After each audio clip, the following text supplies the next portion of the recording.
Let's start with pointing out that Fallout 76 is a Fallout game, and an excellent game, just not really an excellent Fallout game. Note, we've been playing Fallout 76 on various platforms, but this piece is specific to me, G, and I've been playing the game on a standard PlayStation 4. The core gameplay loop of Fallout 76 mimics that of most survival MMOs. Gather material, construct or upgrade items, gather more material. The items you construct or upgrade are your weapons and armor, but also your base, survival resource like food and water, and all decorative bits. All of this, of course, set in a well-nuked North America, slathered in retro-future Americana stylings, and inhabited 50-50 by preppers and Pollyannas. The game goes all in on the survival bits, having you drink every 10 minutes and eat food a little less frequently, and weapons that fall apart the third time someone sneezes nearby. It does make survival fairly easy though, as you can build a farm that gets you clean water, vegetables, etc., much like Fallout 4, and as long as your turrets keep it protected, you have all the carrot soup you need, and some adhesives. You're also encouraged to scrap most things you find, as this is part of how you learn how to make better stuff, and it gives you an ample supply of crap you'll soon enough realize you don't need, and it's just filling up your stash at the local Red Rocket gas station. Actually, somehow filling up your stash at every Red Rocket station. The other way you learn how to make things is through rewards for remarkably inane missions.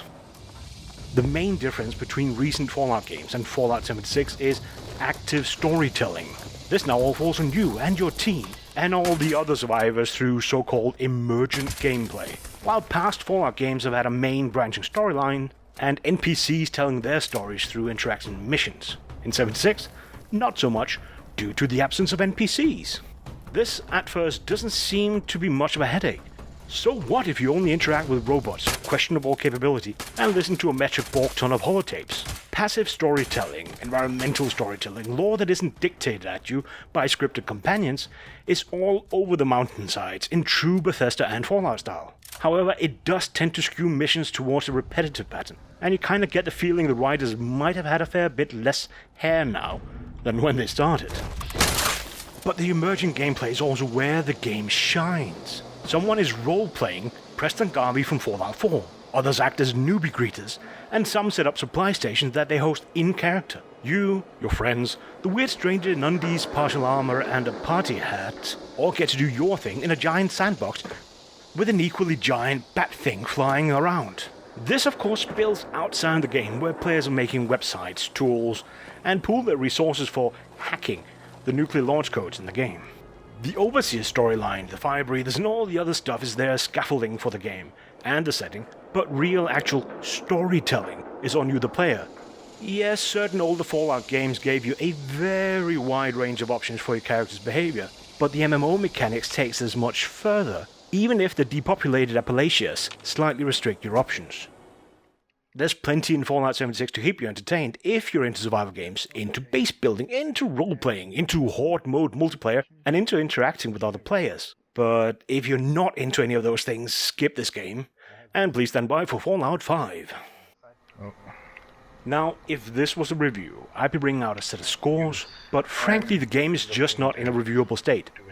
Bugs. Critical, game-breaking bugs litter the game, ranging from multi-second freezes to controls failing to respond to anything but movement, to failing to load into building, and all make 76 less an experiment in making a Fallout MMO, and more about how far Bethesda could push the concept of fit for purpose. The constant frame rate drops and mini freezes alone are evidence that Sony has given up on their certification process, and playing with teammates constantly screaming to use VATS to at least be able to hit enemies tells me I'm probably not alone in being unable to hit enemies when the game goes into single-digit frame rates. Weirdly enough, talking to players on PC and Xbox has given me the impression that it is worse on the old PlayStation, and more so on the regular PS4 than on the Pro. This is open to interpretation, but I'll leave that to others and instead see if I can get a comment from Bethesda somehow. Doubtful though, seeing as players reporting bugs don't get an actual responses until things blow up on Reddit. So Fallout 76 is a Fallout game in the Fallout universe, with gameplay mechanics based on Fallout 3 and 4, and most of the gameplay loops from 3 and 4. It replaces companion elements with real-life people while ditching companion quests. It makes the new MMO aspect central, growing the world of Fallout, and opening it up to new players unfamiliar with the Great War of 2077, which is something hopefully all fans can appreciate. It doesn't have, or need, or want a single-player mode, but you can play it alone, surrounded by other players. Just expect a very incomplete experience. At least with zero crossplay functionality though, you can opt to play on whichever is the least populated platform.